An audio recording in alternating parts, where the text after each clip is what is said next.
powerful imagery and sounds of offshore powerboating at its best. This Sunday, the largest fleet of Class 1 boats such as this arrive on our shores for Britain's most prestigious offshore powerboat race, the Cowes Torquay Classic. Sky Sports will be running right alongside Britain's best hope for honours, the giant Cougar Lamborghini of Richard Carr from Poole. We spoke to him at this last weekend's Needles race. Richard, we're obviously here in Poole for the Needles race. Can you tell us why this race is particularly important for you? Well, this is the last of the 3 trial races for this boat before we do the international race in Cowes, then Guernsey, and then go to the Worlds in Trieste. And basically it's a new boat, and we wanted to test it on a national races, really to iron out any problems if there are any. So far, the first 2 races we've run, we've won with considerable distance in front of the person behind us, and I'm expecting to do the same again today. Now, obviously this is a very serious campaign you're running here. Can you tell us a little bit about it and about the boat?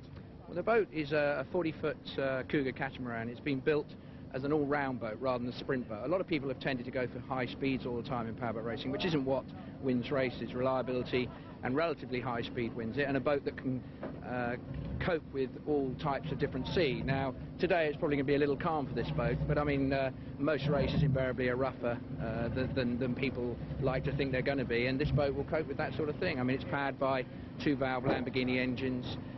It's very, very simple sort of setup. We haven't gone for anything different or anything special. We haven't used, like a lot of people have gone for composite fibres now. We've used basic aluminium, basic proven drive systems, and I think it's keep it simple, and it seems to be proving the successful formula. Now, obviously this is a very homebred boat, isn't it? Yes, the boat is built in Southampton. The engines are Italian, the drivetrain is American, all the team are English, and I think it's probably the first serious all-English contender in international or European racing since probably the mid-1970s. Obviously, to prepare a boat to take on the sort of world's best, it's quite involved, and it obviously looks very radical. Yes. One of the areas obviously being the cockpit here. Can you tell us a little bit about the... Yeah, there's been a lot of problems in offshore racing. What's happened basically, it's a bit like what happened in motor racing, I think, in the early 1900s, is that the sport became very, very fast, and the safety aspect of the sport didn't keep up with it. And I think powerboat racing has probably suffered a little bit of a similar situation, is that the boats have increased in speed more and more, and unfortunately the safety side of the sport didn't move forward as quickly with it. And I think because of that, a couple of people did end up getting killed, very unfortunately. And now everybody is very much more safety conscious, and this boat is fitted, as you see, with F-16 fighter cockpit canopy, which would deflect any water impact, which is obviously what has injured people before. And I think that the boat itself is an extremely safe boat, and I hope we don't have to find out, and try it, but I'm very confident that it's a very safe boat. I mean, obviously the sport is still fast. I mean, what sort of speeds will we be doing out here today? I think probably we'll be touching today 115, 117 miles an hour. But is it fast enough to keep up with Europe's best? One man who should know is Steve Curtis, who's been campaigning an almost identical catamaran on the European circuit this year. On the Cowes Torquay, it's a funny race because we go from Cowes to Torquay and back again. We go across Lion Bay, which is a long stretch of water where the driver's ability comes in, the throttle man's ability, and the boat handling comes into it quite a lot. It's normally quite rough. And knowing the water's coming back in will help, because there's so many marker buoys in the Solent. Knowing exactly where to go will make a hell of a difference if we're in a neck-and-neck situation. And is the racing likely to be close? What's the sort of competition like? I would think so. I think that there should be at least 20 Italian boats coming over. So I think it's going to be very close, and they're good boats. I mean, the boats are very close this year. They're all running about the same speed. Some boats are slightly better in the flat, some boats are slightly better in the rough. So it's really on a choice of propellers race day, but there's a lot of strong boats out there running. And for your boat, preferred sort of smooth weather or rough weather? I like it as rough as you like. The rougher the better for me, for the boat, because we're both quite young in the boat, Vincenzo and myself, and that makes a big difference too. So it's hard charging, is it? Well, in the Cowes and the Guernsey, we're just going to go hard from the start. We've got to win, or otherwise we've blown the championship. Right. And I mean, to keep a boat at this sort of level of competition, I mean, what's required? Most it's expensive to start with. Yeah. Luckily, or fortunately, we're sponsored by Lamborghini, and we're the Lamborghini #1 team. So we get a lot of help from Lamborghini, engine-wise and mechanical-wise. Apart from that, we've got 4 good mechanics who just do the boat works and maintain that all the time. Obviously, we've got the backup from Cougar. So on the maintenance side, we've really got a fabulous team, which makes a hell of a difference when you're doing long races. And is it, I mean, is it up alongside Formula One in terms of expense of putting a team together and running at this level of No, competition? I don't think it's quite as big as Formula One, but it's still, I mean, expenses are getting up there. To do a season's racing is close to £1 million, whereas F1 it's £20 million, but then their drivers get an awful lot more money than we do. And in this particular race, I mean, in Cowes, obviously, you'll be running alongside, well, hopefully not alongside Richard Carr's boat, but Richard, it'll be his first time up against the full European competition. How do you think the other boat in the Cougar stable is going to go? Well, they're very, I mean, like I said, the hulls are exactly the same, and they're about the same on speed. Richard's been testing this morning, and his boat's, you know, running well. So I think, I mean, they should be close. I mean, Richard's, you know, won the first 2, so he's got a little experience now. I think it should be a good race. And is there a sort of, I mean, it's all very, very friendly here, but is there any sort of rivalry creeping in, or is it just good-humoured rivalry? Good-humoured rivalry at the moment. I think closer to the race it could get a bit heavy. Well, friendly rivalry or not, Richard Carr will be taking his first confrontation with the top Europeans very seriously indeed. Already a lot of serious planning and testing has gone into the team's preparation for this race. The weather predictions look set for a fast race, but perhaps a little local knowledge may give the Carr team the edge. You can see how the team get on at Needles and at Cowes in Watersports World. But for now, we leave you with a selection of some of the boats he'll have to match if he's to take line honours at the end of 190 miles of gruelling, flat-out racing.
First we go to Poole on England's south coast and the latest round in the UK Championships, the Needles Trophy. All the main contenders were here to progress their championship hopes.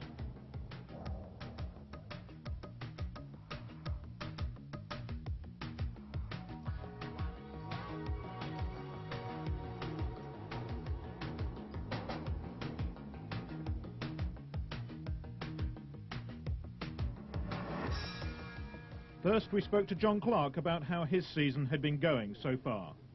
Not so good. We've had 1 or 2 engine failures, but we've corrected that now. We've moved to dry sump running, which is, we're unique. We're the first in the sport to run dry sumps that we're aware of. We're over that now, and hopefully today, with the weather being so good, we'll have a good run. And can you tell us a little bit about this boat? Obviously it's ideal for these conditions, apparently, is it? Yeah.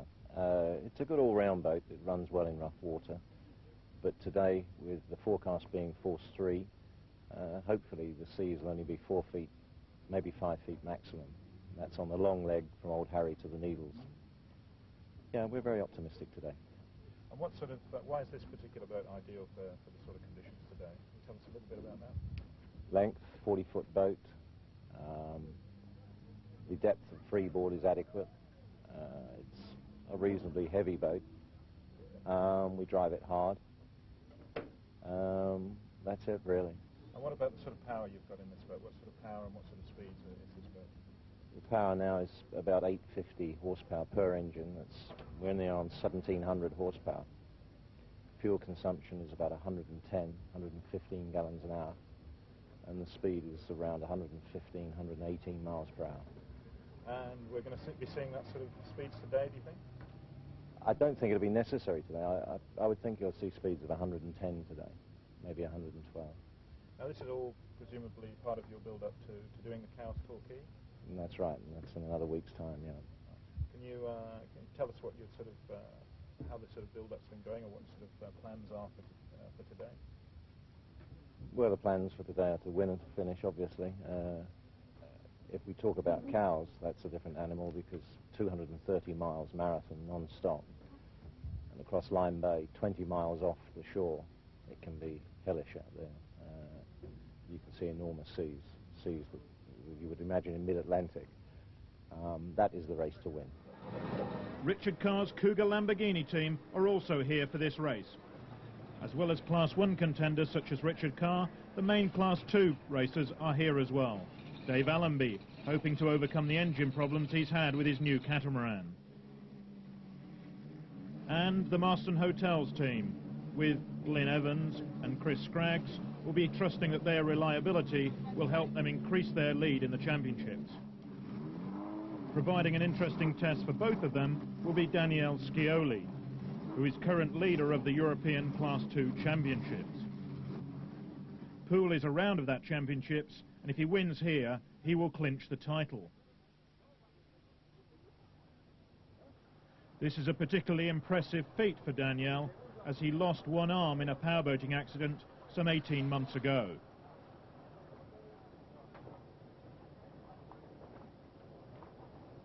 Daniele, can you tell us a little bit about the boat you're racing here today? Yes, a monohull built in Italy by Fabio Buzzi. Have two diesel engines, 800 horsepower each.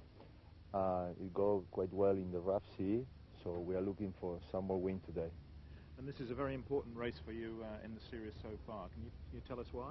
Yes, because we just come from Norway and Sweden, where we win both, and if we finish this race, we are going to be the European Championship, and after that we are going to prepare the boat for Trieste, where is the World Championship this year. Now, is this your first time in Poole, or you've been here before? I have been here last in 1988 with the catamaran, the same cat that then after in 1919 I have a problem, accident, so that's the reason why I changed boat. It's a pleasure for me really to be here again. I like how here in Poole the organization of the race and the enthusiastic all the people around. And the accident you have, obviously you've recovered very well. Can you tell us a little bit about that? Well, it was in the Rio Paraná. It's a 1,000 kilometers race in Argentina. We take away from the very big vessel, similar accident than Didier Pironi.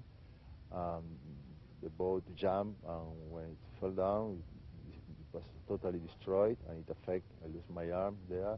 But fortunately after that, I started to recover quite well, and that's the reason now I am again driving power boats, and I'm feeling with the same enthusiastic like in the very beginning. I remember in 1986 in Guernsey. So it hasn't put you off? No. What do you think about the safety in the sport now? I think that really if some positive things we can take from the accidents, either the Pironi or Stefano Casiraghi or myself, is to save more life, because these new rules just applied by the UIM of the capsules in the catamaran, the seat belt and the copies are very interesting to take the safe for the pilots. I think it's very good.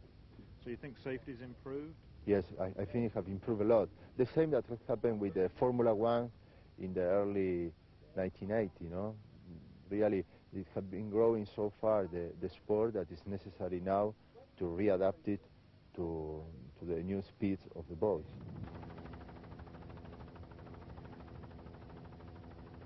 Daniele Scioli already sitting at the front of the pack in his distinctive white monohull with that hydrofoil wing on the top. Richard Carr sitting quietly at the top of the picture nearest the shore in the yellow catamaran, about to make his run.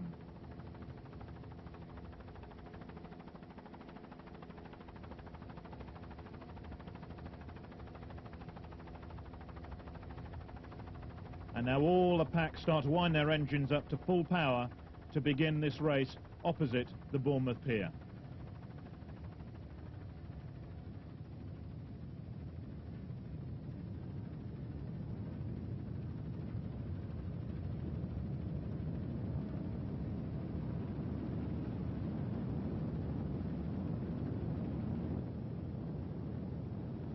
And already those three Sea-Tech diesels pushing Daniele Scioli's boat to the front of the pack.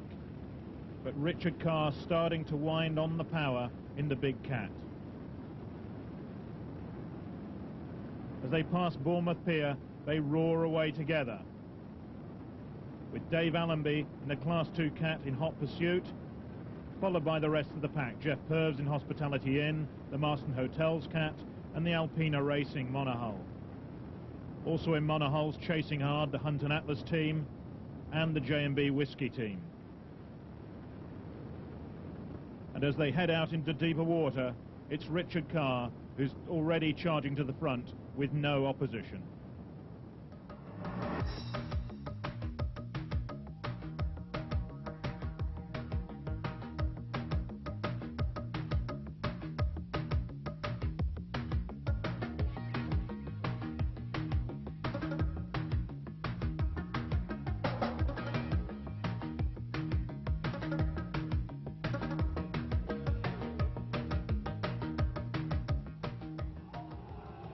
In the second start for the 2-litre boats, a more exciting race was to develop between Carry Fast, with Tony Gemby driving, the Trimaran of Neil Holmes, and the other catamaran of R&R Motors.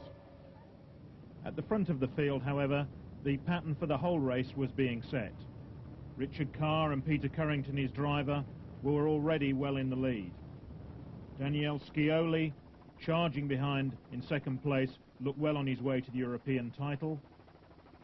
And the Marston Hotels Cat was chasing hard in third. In the calm conditions, the little catamaran of Geoff Purves, Hospitality Inn, was also going to run well, frustrating the monohull of Stuart Raven, Hunt and Atlas, and the monohull of Alpina Racing Team, as well as the yellow monohull at the back here of John Hampton in the J&B team. They could only hope to gain some advantage over their smaller rivals in the slightly rougher conditions heading out towards the Needles Rocks. Meanwhile, Chris Scragg from Ashford in Kent, with Glyn Evans and Peter Dredge alongside him, were enjoying their run in the Marston Hotels Cat. With Dave Allenby gone with engine trouble, they looked to be taking more points to establish their lead in the UK Class 2 Championships. Meanwhile, Daniele Scioli was showing what it takes to be competitive and win in the European Class 2 Championships.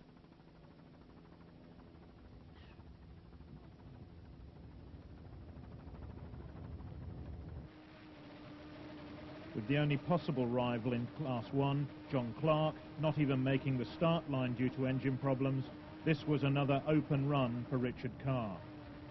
But an important one. He was determined to test the boat at over 90 miles an hour to make sure it was ready for the Cowes Classic the following week, ready to take on the Italians and ready for that eventual crack at the world title at Trieste in September. Certainly there would be no letting off for Carr, but at the end of the first lap he was well ahead of the pack.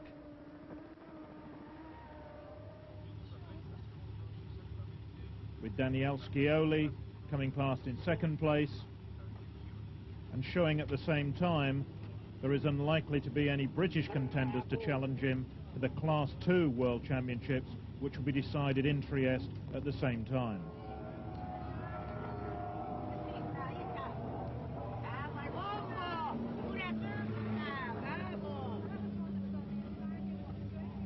In the 2-litre race, the racing was to prove much more exciting. Tony Gemby and Eric Braithwaite in Carry Fast were being chased hard. First on the tail was the black catamaran Double M Music of Mark Mumford and John Mumford from Poole.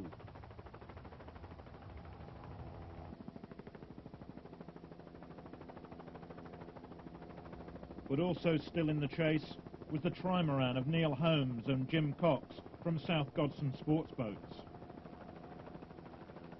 This was going to be a close tussle for the entire duration of the race.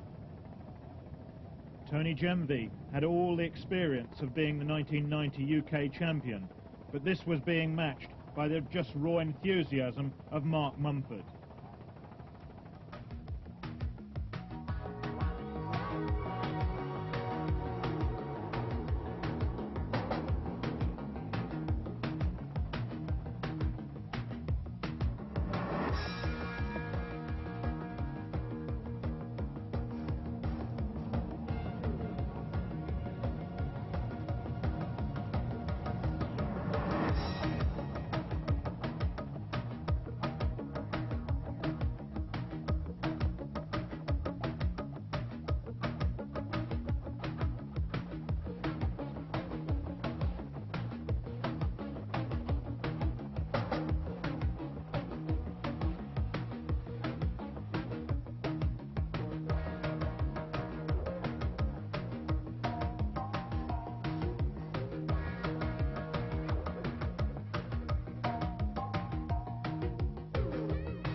In the main race, the positions were decided well before the finish, and it was only a matter of reliability to get to the finish line in most classes.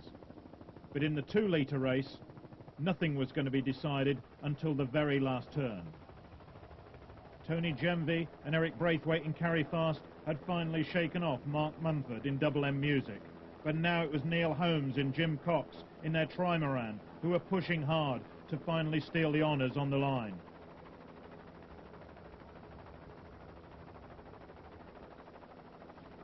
It had been one of the tightest 2-litre races anyone had seen for many a year, with all 3 boats taking the lead, and finally Tony Gemvie just pipping them by a mere 5 seconds.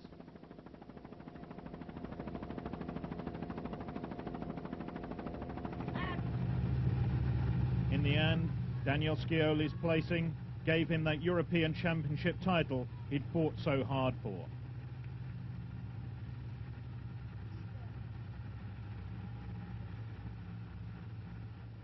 And for the Cougar Lamborghini team of Richard Carr, it was another successful milestone on the road that will lead to the World Championships in Trieste in Italy at the end of September. You can follow him all the way here on Watersports World.